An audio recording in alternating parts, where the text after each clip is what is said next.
Next is ये वाला option हम देख लेते हैं कि ये भी ग्रेड आउट है। ये ग्रेड आउट इसलिए है क्योंकि यहाँ पे हमने स्मॉल मल्टीपल में किसी फील्ड को डिफाइन नहीं किया। अब स्मॉल मल्टीपल करता क्या है, ये मोस्टली आपके कंपैरिजन पर्पसेस के लिए आप कर सकते हैं। डिपार्टमेंट ही ले लेते हैं। डिपार्टमेंट को अगर मैं स्मॉल मल्टीपल्स में थ्रो करूँ तो ये हो ये रहा है कि मेरे पास 3 डिपार्टमेंट हैं।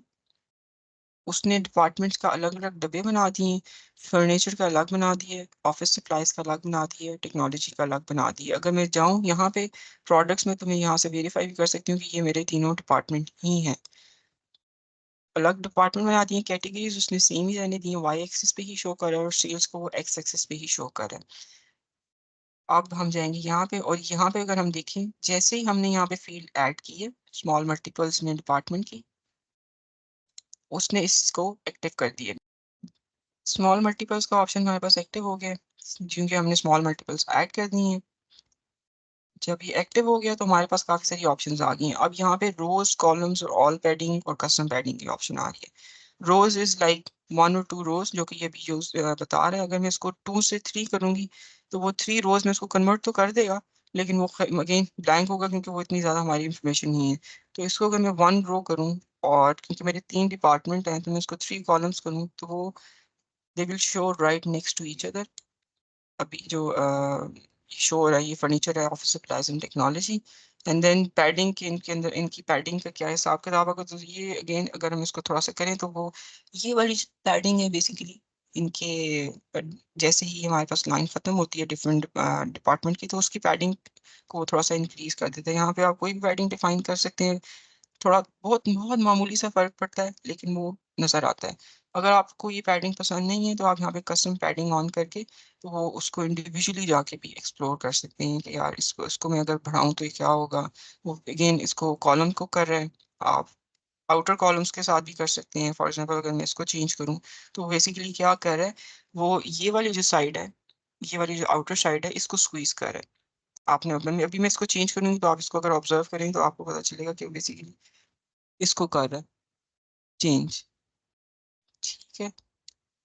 Next is inner row padding. So inner row padding में जो है ना बेसिकली ऑलरेडी हमारी इतनी ज़्यादा स्पेसिंग है कि वो हम उसको चेंज करते भी हैं तो वो कोई इतना खास उसके ऊपर फ़र्क नहीं पड़ा। जब ये उस केस में आप यूज़ कर सकते हैं जब आपके पास ज़्यादा यहाँ पे बार्स आ रहे हैं और उन बार्स को फिर आप थोड़ी ब्रीदिंग स्पेस देना चाह रहे होंगे यूज़र के लिए वो इजीली रीडेबल हो। Same is the case with outer row padding. इसमें जो है ना वो उसको साथ स्क्वीज कर रहा है, सारे बार्स को जो है ना वो थोड़ा centred sort of a centred position में वो उसको लेके आ रहा है।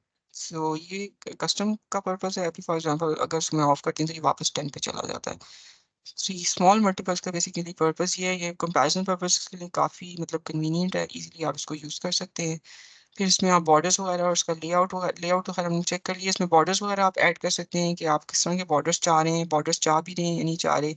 सब तरफ अगर आपको बॉर्डर चाहिए तो वो इस तरह की एक लाइन उसने क्रिएट कर दी है, बॉक्स सा बना देता है वो।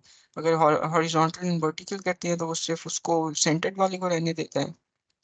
अगर सिर्फ़ आप हॉरिजॉन्टल रहने देते हैं तो वो सारा कुछ गायब कर देता है, क्योंकि वो देन अगेन वर्टिकल अगर हम नन करें तो कुछ भी नहीं रहेगा। बेसिकली वो ब्लैंक हो जाएगा हमारे पास।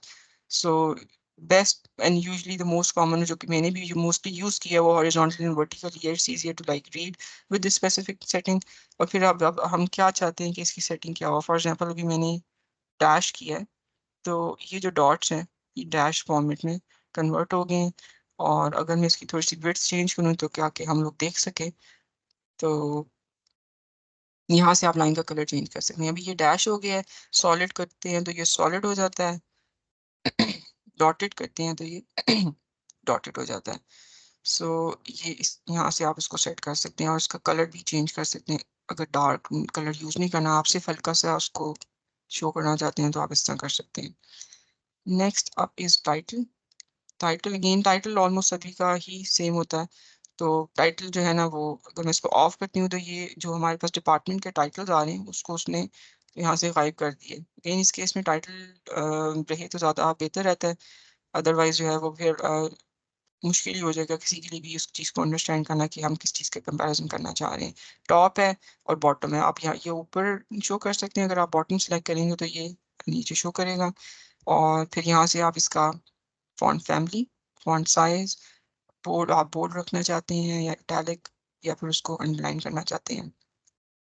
यहाँ से फिर हम आके इसका कलर वगैरह सेलेक्ट कर सकते हैं और इसकी अलाइनमेंट को देख सकते हैं। अभी ये राइट लाइन लेफ्ट लाइन था, ये फिर हमको सेंटर करेंगे और फिर यहाँ से हम इसको राइट लाइन कर सकते हैं। और इनकेस अगर आपका टाइटल बहुत बड़ा है तो उस केस में ये टेक्स्ट रैप वाला ऑप्शन भी आप उसको ऑन करेंगे तो वो ऑटोमेटिकली उसको रैप कर देगा। अभी हमारे केस में क्योंकि वो काफ़ी छोटे हैं तो इसलिए हमें इसको ऐसा चूज़ करने की ज़रूरत नहीं है। फिर हम यहाँ बैकग्राउंड कलर में अगर आ जाए तो अभी at the moment there is no fill, लेकिन अगर हम यहाँ पे को फिल करेंगे तो वो ये जो स्पेसिफिक मल्टीपल्स हमने क्रिएट किए हैं वो सिर्फ उसका बैकग्राउंड चेंज करेगा। पूरे कैनवस जो या पूरा चार्ट जो हमारा है स्टैक बार चार्ट उसको जो है ना वो चेंज नहीं करेगा। सो इसको भी नो फिल पे रहने देते हैं, लेकिन यहाँ से आप चेक कर सकते हैं अगर मैं ये करूँ और मैं यहाँ पे आके इसकी ट्रांसपेरेंसी वगैरह को सेट करूँ तो ये इस तरह आप इजीली अपनी रिक्वायरमेंट के हिसाब से इसको चेंज कर सकते हैं। इसको अभी हम बंद कर देंगे स्मॉल मल्टीपल्स को। ग्रिड्स पे आ जाएंगे। ग्रिड्स अगेन वर्टिकल ग्रिड्स हैं यहाँ पे हमारे पास, क्योंकि इसको अगर मैं ऑफ करूँ यानी मुझे पहले सॉलिड करने दें, इसको थोड़ा बड़ा करने दें ताकि हम लोगों को ये नजर आए। इसका कलर भी चेंज कर लेते हैं आगे प्लेयर। तो बेसिकली वर्टिकल ग्रिड्स जो है ना ये वाली ग्रिड्स हैं, ये बेस्ट प्रैक्टिस नहीं है, ये मैंने सिर्फ इसके कलर्स इस तरह के इसलिए किए हैं और इसका विड्थ इसकी ये डिफाइन इसलिए किया है ताकि मैं आप लोगों को बता सकूं कि मैं चेंज चार्ट में क्या चीज़ कर रही हूँ। अभी यहाँ पे सॉलिड है, मैं इसको डैश करूँगी तो ये डैश हो जाएगी, डॉटेड करूँगी तो ये डॉटेड हो जाएगी। अगेन डॉटेड ये वाला जो ऑप्शन तो क्वाइट लाइक रीजनेबल, लेकिन अगर आप इसको लाइट करके तो उसका काम ही रखें तो वो ज़्यादा बेहतर होता है ग्रिड का, ताकि हमें बार्स नजर आए, मेन विजुअल नजर आए, ना कि हम वर्टिकल लाइंस के ऊपर मेन फोकस्ड हो। आप इसको ऑफ भी कर सकते हैं, अगर आप इसको ऑफ करेंगे तो वो ऑल टुगेदर सारी ग्रिड्स को वहां से मूव कर देगा। फिर उसके बाद हमारे पास आ जाते हैं ये जो बार्स हमने क्रिएट किए हैं इनकी सेटिंग्स आ जाती हैं यहाँ पे, क्योंकि जो है वो हमारे पास डिफरेंट कस्टमर सेगमेंट्स की हमने सीरीज डिफाइन की हुई है। सीरीज बेसिकली जो है ना वो लेजेंड्स के में से आ रही हैं, तो वो उसको यहाँ पे हमारे पास सारी ऑप्शन है। इंडिविजुअल वन बाय वन भी हम कर सकते हैं, उसके लिए आप कोई भी स्पेसिफिक सीरीज सेलेक्ट करें, उसका कलर और उसकी ट्रांसपेरेंसी वगैरह को डिफाइन करें। अभी जिस तरह मैंने इसकी ट्रांसपेरेंसी कम की है तो वो थोड़ा सा जो है हमारा कस्टमर सेगमेंट का था वो थोड़ा सा लाइट हो गया। अगर मैं इसको 0 पे करूँगी तो वो वापस अपनी ओरिजिनल स्टेट में चला जाएगा। और अगर आप चाह रहे हैं कि ऑल, तो ऑल के लिए ये है कि ऑल के लिए कलर तो आप चेंज नहीं कर सकते क्योंकि वो डिफ़ॉल्ट जो कलर्स डिफाइन है वो उनको पिक कर रहा है, लेकिन ऑल के लिए ये है कि आप बॉर्डर्स वगैरह डिफाइन कर सकते हैं। फॉर एग्जांपल अभी मैंने जैसे ही बॉर्डर ऑन किए हैं तो यहाँ पे ना इसने छोटे छोटे बॉर्डर्स हर उस सीरीज के बाद ऐड कर दिए हैं। सो अगर इसकी थोड़ी सी विड्थ हम बढ़ाएं देखने के लिए तो बेसिकली हो ये रहा है, वाइट कर देते हैं ताकि नजर आए। वाइट नजर नहीं आ रहा, ब्लैक में भी। सो बेसिकली ये देखें, अगर आप एक minute, it would be much more easier for us to get rid of the multiples. और वापस हम बार्स पे जाएंगे और अब बॉर्डर्स पे जाएंगे। तो बेसिकली ये वाले जो बॉर्डर्स है ना, ये जो हमारे पास ब्लैक आउटलाइन बन रही है हर सेगमेंट हर सीरीज के बाद, वो उसकी उस आउटलाइन की जैसे ही हम इसको ऑफ करेंगे तो गायब हो जाएगी, ऑन करेंगे तो वो नजर आना शुरू हो जाएगी। और इसको हम वन कर दूंगी तो वो इस तरह हो जाएगी। यहाँ पे आप कोई भी कलर डिफाइन कर सकते हैं।